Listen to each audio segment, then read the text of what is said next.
I won't tolerate it. It's as simple as that. I will not tolerate it.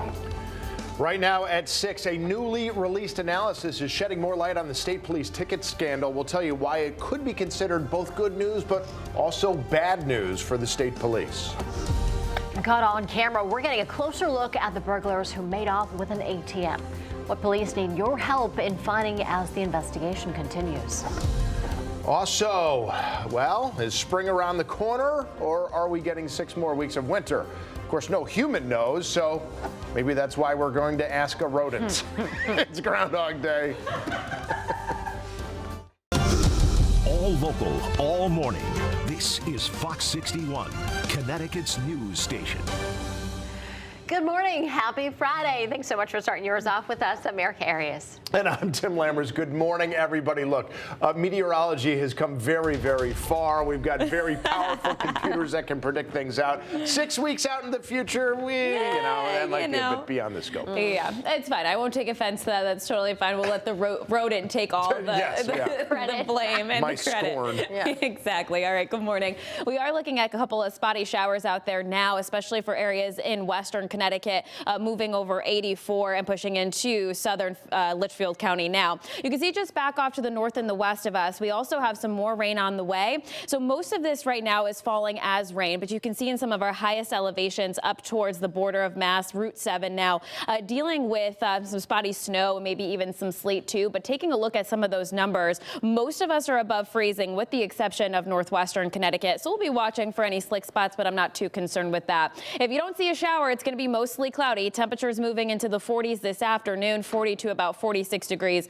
will be our temperature spread. The sunshine does emerge. We'll have those details coming up in just a bit. We'll talk about when we expect to see that. But we are following some issues out on the roads this morning. So, of course, we want to alert you to this crash that just popped up over on 91 this morning. This is over in the Hartford area between exits 31 and 32. We do have a multi-vehicle crash that is blocking the right and the center lanes currently. So, of course, we'll keep you posted. But we are seeing some very heavy delays. This just occurring within the last 10 minutes or so. Again, 91 southbound out by exits 31 and 32.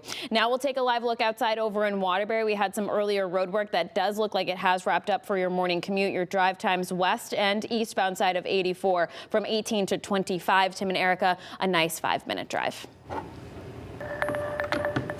Oh, we have some new video this morning showing the moment that a band of burglars made off with a gas station ATM machine. They attached the rope to the machine and then yanked it out of the store, causing damage to the front of the building. Now, this happened Tuesday morning at FOX61 on Boston Post Road in Guilford.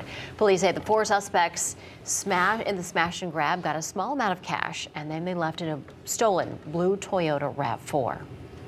When I came to the site, I was like distraught because I had never seen something that bad. They attached the cable to the ATM and they drove off. I'm really lucky that the ATM didn't hit the pump because that's what I thought was going to happen.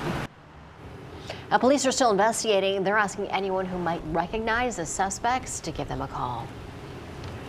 In East Hartford, a police lieutenant was arrested and charged with driving under the influence over the weekend in Summers. And this was not his first run-in with the law. Yeah, Rocky Hill police said they pulled over Lieutenant Joe Ficcaselli for speeding back in September of 2022. Ficcaselli was off duty at the time.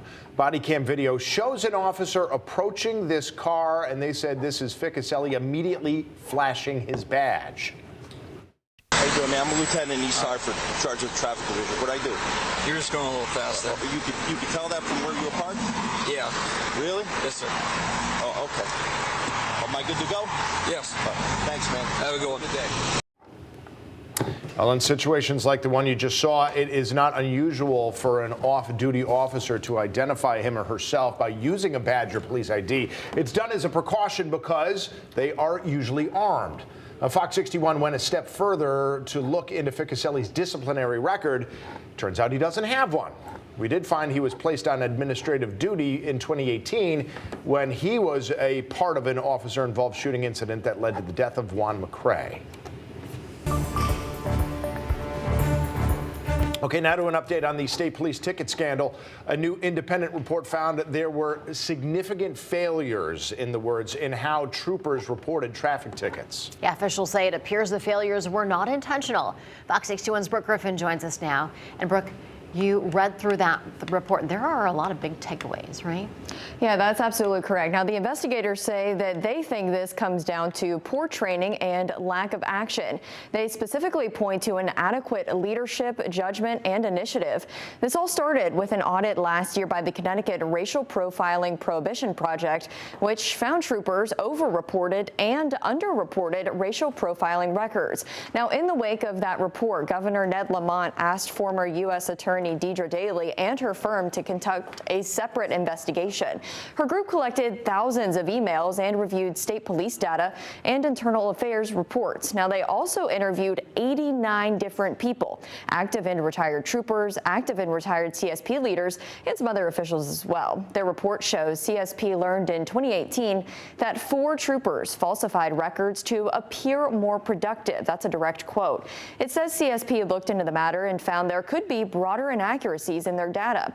Now, despite this, they did fail to respond effectively. The investigators say CSP needs to make a cultural change, and they are recommending that Internal Affairs investigates 6 active troopers and 1 active constable who didn't provide any plausible reason for their over-reported records. That does not mean that those officers engaged in any sort of intentional misconduct. It just means that Internal Affairs should take a closer look at their actions. The investigators also recommended enhanced supervision and auditing by CSP to ensure accurate reporting. State leaders say this is a relief, but the troopers need to be held to a higher accountability from here on out. I won't tolerate it. It's as simple as that. I will not tolerate it. I have as much confidence in my state police today as I've ever had.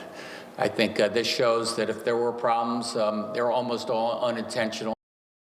We also reached out to Ken Barone. That's the manager of the Connecticut Racial Profiling Prohibition Project, and that's the group that did the initial CSP audit. He sent us a statement about the governor's report. Part of it reads, the report confirms the inaccuracies in the data are significant and outlines remedial measures that should be taken to ensure the accuracy and reliability moving forward. As we stated in our report, it was beyond our scope to determine whether unmatched records were intentionally falsified, a result of carelessness or human error. Barone says his group will review the report at its next meeting. Now, in order to make effective changes, there will be a compliance consultant brought in for at least 6 months to make sure that those troopers are properly doing their jobs. Governor Lamont says he also plans to introduce a bill that would hold officers accountable if they violate any sort of these policies. Back to you. All right, Brooke, thanks so much. A lot to go through. Thank you. Well, meantime, 6:07, safety improvements are coming to one Connecticut highway. Today, a federal grant will go towards fighting roadway accidents on the Celestine Highway in Wethersfield and Rocky Hill. About $625,000 will fix the road conditions there. Now, this move is part of the $6.6 million awarded to Connecticut through the bipartisan infrastructure law. Between 2017 and 2021, 23 roadway fatalities occurred on the Celestine Highway.